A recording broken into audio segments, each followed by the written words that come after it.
जय श्री कृष्णा, जय राधे राधे। आज एक सुहाग की कहानी। एक ब्राह्मण था, उसके 5 बेटियां थी। पांचों बेटियां मंदिर जाकर शिवजी की पूजा करती थी, दीपक लगाती और 5 दिन तक सुहाग की कहानी सुनती। कहती 4 बेटियां का दीपक बहुत ही देर तक लगता रहता था, लेकिन 5वीं बेटी का दीपक कम लो देता था और जल्दी से बुझ जाता था। वह घर आकर माँ को कहती कि माँ माँ, चारों बहनों का तो दीपक अच्छी लो देता है और बहुत देर तक भी जलता है, लेकिन मेरा दीपक तो जल्दी से बुझ जाता है। माँ ने कहा अब तुम घी बहुत डालना। थोड़ा समय बीत गया। ब्राह्मण ने 5 बेटियों का विवाह कर दिया और चारों बेटियां तो यहाँ घर पर बहुत सुख था। चारों बेटियों के यहाँ घर पर बहुत था, लेकिन 5वीं बेटी के घर तक लाते तो वह टक जाते। अर्थात दिन उगते ही लकड़ियां भी भारी बना करके लाते। जब कहीं जाकर नमक मिर्च आटा का गुजारा चलता था तो भी 5वीं बेटी संतुष्ट थी। कोई बात नहीं। एक दिन उसका पति थोड़ी लकड़ियां की भारी लाता है और वह बेटी ने पूछा कि आज इतनी सी लकड़ियां ही कैसे लाए हो। जब उसके पति ने कहा आज मुझे बुखार आ गया है, इस कारण मुझसे इतना भी काम नहीं हुआ। जब बेटी ने कहा कि अच्छा कोई बात नहीं, दूसरे दिन वह जंगल में लकड़ी लेने के लिए जाने लगा तो बेटी ने कहा कि मैं भी आपके साथ चलूंगी, आपको तो बुखार है। जब उसके पति ने कहा कि तुम्हारा मन हो गया है तो चलो, वे दोनों लकड़ी काटने गए। थोड़ी सी लकड़ियां काटते उसके पति को बुखार आ गया और तबीयत खराब होने लग गई। वह तो थोड़ी देर बाद ही चक्कर आने से गिर गया और वहां पर ही मर गया। उस नितांत जंगल में कोई भी नहीं, वह अकेली रह गई। अब वह सोचने लगी कि घर लेकर के जाऊं तो मुझसे ये उठाए भी नहीं उठेंगे। अगर अकेले छोड़ूंगी तो शेर चीता जंगली जानवर इनको खा जाएंगे। तो फिर वह अपनी गोद में अपने पति के सिर को रख करके मन में विलाप करती है और कहती है कि हे पार्वती जी,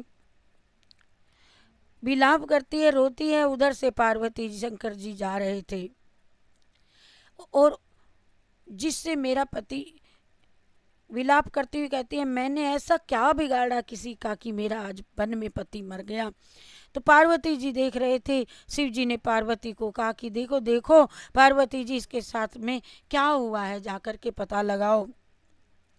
पार्वती जी ने कहा कि चलो अब हम इसकी सहायता करते हैं। शिव जी पार्वती जी नीचे उतर करके उनके पास आ गए और कहा कि बेटी, तुम घोर जंगल में अकेली यहाँ क्या कर रही हो और ये क्या हो गया आपके साथ। जब बेटी ने कहा कि ये मेरा पति है और मेरे पति की तबीयत खराब होने से इसकी यहाँ पर मृत्यु हो गई।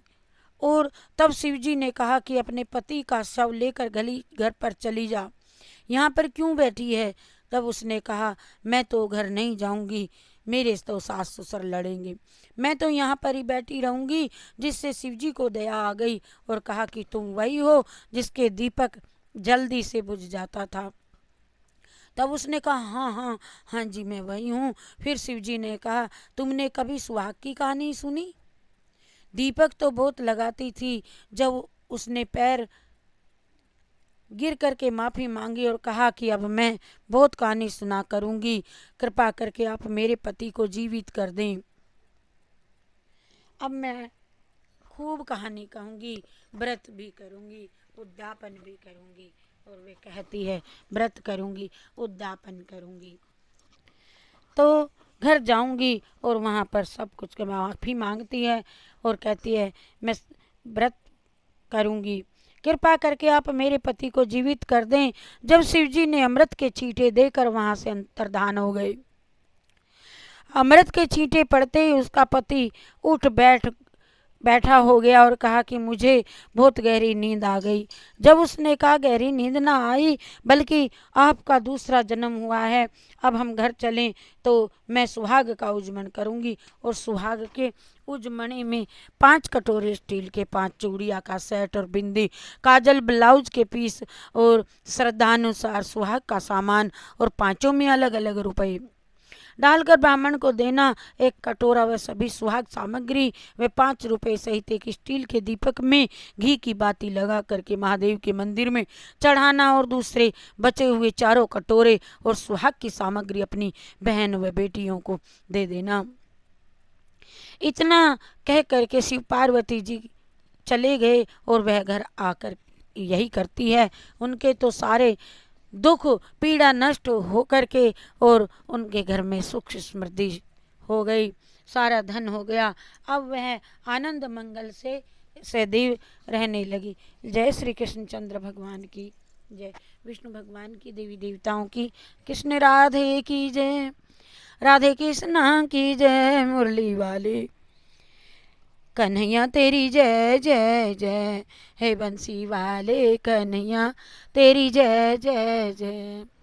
ये हमने सुहाग की कहानी कही, ये सभी को सुननी चाहिए अमावस्या के दिन हो सके तो, नहीं तो सती सावित्री और वट वृक्ष की कहानी करनी चाहिए। जय श्री कृष्णा, जय राधे राधे।